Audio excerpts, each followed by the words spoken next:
What's going on, everybody? Welcome to another Friday Night Smackdown review, where pretty much it was a typical Smackdown. Not too much happened. Um, yeah, I don't think too much happened, but we're gonna get into it. Like it really wasn't like event worthy. Like it wasn't like something that you would miss. It just more so continue to set up backlash and further the stories pretty much. Uh, they start off with the Judgment Day versus the Judgment Day of I'm about to say Rey Mysterio. The Judgment Day of Damian Priest and Finn Balor versus the LWO's Rey Mysterio and Santos Escobar. This was actually a fun little opener match too. Not gonna lie, this was a very good opener match, and one that furthers the rivalry between the two teams. Given what happened on Monday Night Raw, given that the next Friday Night SmackDown starts the draft, so I guess this was just a way like they didn't want too much to happen on the show because a lot is going to be happening on the next week. So, but in the end, the Judgment Day would get the victory over LWO's Rey Mysterio and Santos Escobar. We got a promo from Karrion Kross. I forgot to mention that in my last. I don't know as I mentioned it in my last review for SmackDown, where after the Shinsuke Nakamura segment, Karrion Kross, had a tarot card with Shinsuke Nakamura on it, and they ran like a little promo for Shinsuke Nakamura on this week's show, and then it ended the little promo about Shinsuke Nakamura being back and reinventing himself, basically. Ended with Karrion Kross cutting his own promo, saying that he doesn't really hurt people, but the cards does. The tarot card basically tells him who to go after. So it's not really him hurting people; it's the tarot cards, and that that after he is somewhat like they try to get him like the Bray Wyatt effect, where he how there used to be where every time somebody go up against the Fiend, Bray Wyatt, there was something changed about them. They either go back to their previous gimmick or something like that. It was kind of sort of like this. He was saying that after he got done with Rey Mysterio, he took Rey Mysterio's patience. He took away his patience, was allowing him to go up against his own son. He took Brittany Moss' happiness, and he said he's gonna go when he's done with Shinsuke Nakamura. He's gonna take Shinsuke Nakamura's honor, and then of course TikTok.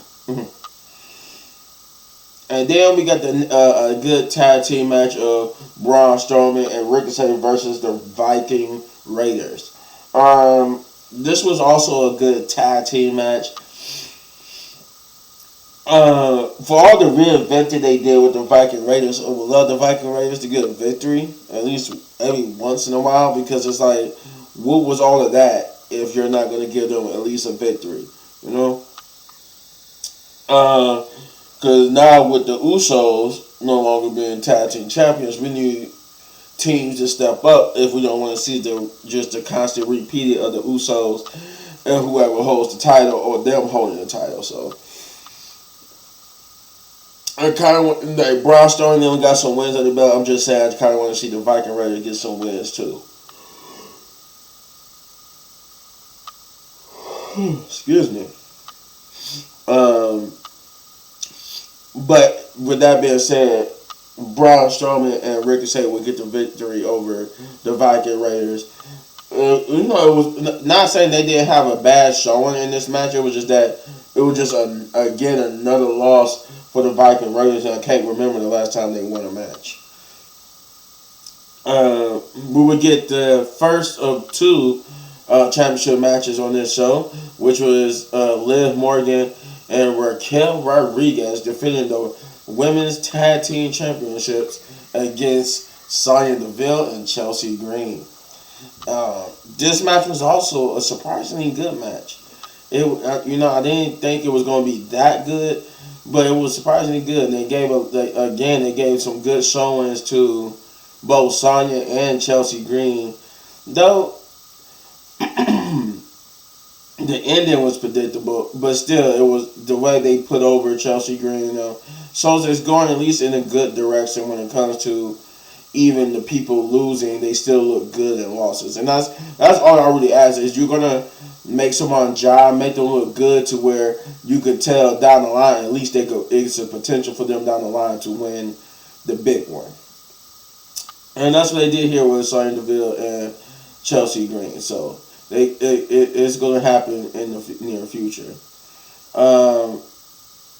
But yeah, like I said, Liv Morgan and Raquel won and retained. Then we got not a lot of promos, or if there was, I forgot them honestly, because they wasn't really that good or noticeable. I know Matt Riddle had a backstage promo talking about his big no disqualification match. That was the main event against Solo Sikoa. But it was no Sami Zayn or Kevin Owens on SmackDown or Roman Reigns to be for that matter. We got the next match, which is Xavier Woods versus Gunther for the Intercontinental Championship match, and this was surprisingly a good showing. Like, I didn't think this match was going to go just because it was Xavier Woods, but I didn't think it was going to go the distance that it did. And this was a very good match, and it was very good to see that even in the loss, you can see that Xavier is getting a push that he deserves because they didn't make him look weak here, and I like that. I like that he didn't look weak against Gunther, even though he lost. Even though he wasn't beating Gunther, they still made him look like he was a formidable opponent for Gunther. But in the end, Gunther won, not with a powerbomb, not with his usual moves. He won with a sleeper hold, to be precise. I mean, how long has it been since we've seen a sleeper hold finish? The Usos would cut a promo, basically talking about the same on how they revealed that next week will be on the SmackDown edition of the draft, which is the first day of the draft. They're going to be getting their rematch, WrestleMania worthy rematch, WrestleMania main event worthy rematch, as they put it, for the undisputed WWE Tag Team Championships against Sami Zayn and Kevin Owens, and that they will be once again Tag Team Champions for the 9th time, and it's a match that they dedicated to the Tribal Chief himself. But then they introduced Solo Sikoa, which goes into the main event, which is Solo Sikoa versus Matt Riddle in a no disqualification match, which was a good match. It was a good main event match. Solo did his thing. Matt Riddle did his thing. We got to see a different side. A more serious. This is still a more serious Matt Riddle. So I enjoy that this is a more serious version of him. But yeah, it's of course, since it was no disqualification, you knew that the Usos was going to get involved. But Matt Riddle pretty much he did hold his own. He took him out, but distractions, was too much for him, and he ended up getting a Samoan spike, but not in the usual way. Like, he kept, every time Solo went for the Samoan spike the usual way, he kept reversing it. So it's like the way how Solo had to get the Samoan spike off is that after the final reversal of the Samoan spike, Matt Riddle ran the ropes and was getting ready to clothesline or whatever Solo, but Solo basically did a running Samoan spike to the throat and pinned him, and then they basically beat down Matt Riddle and put him through a table with the 1D from the Usos to effectively once again take out Matt Riddle. Yeah, this was good. This was a good showing for both Matt Riddle and Solo. Even though Solo got the victory, it still was a good showing for both. But I don't know, man. This was just like an average good SmackDown. It wasn't nothing too noteworthy. Nothing noteworthy happened. Maybe just some good matches and the story progression, but other than that, that's it. So I'm gonna give this, but just because I enjoyed it, I was gonna give it a 6, but I'm gonna give it a 7 out of 10. Big ups because I enjoyed it, but it was definitely like a 6 or a 7 worthy, with the 7 being the most it could get. Cause it wasn't gonna get like an 8, 9, or 10. It just definitely was just like a 7 or 7 to 6, 6 to 7, rated show. But you let me know in the comments down below what you thought, and if you enjoyed my Smackdown review, you know what to do. You hit this button right there in the upper right corner for all of my WWE reviews. And if you enjoyed the video so much and want to support the channel, all you gotta do is hit that like, subscribe, share, hit that notification button, hit that thanks button, and hit that join button if you want to see copyrighted reactions and gameplay stuff that I can't otherwise post on YouTube or have to edit for YouTube. So, and as always, hitting one of these videos for more of my amazing content. But don't go anywhere because I got reactions coming your way along with gameplay. So, peace.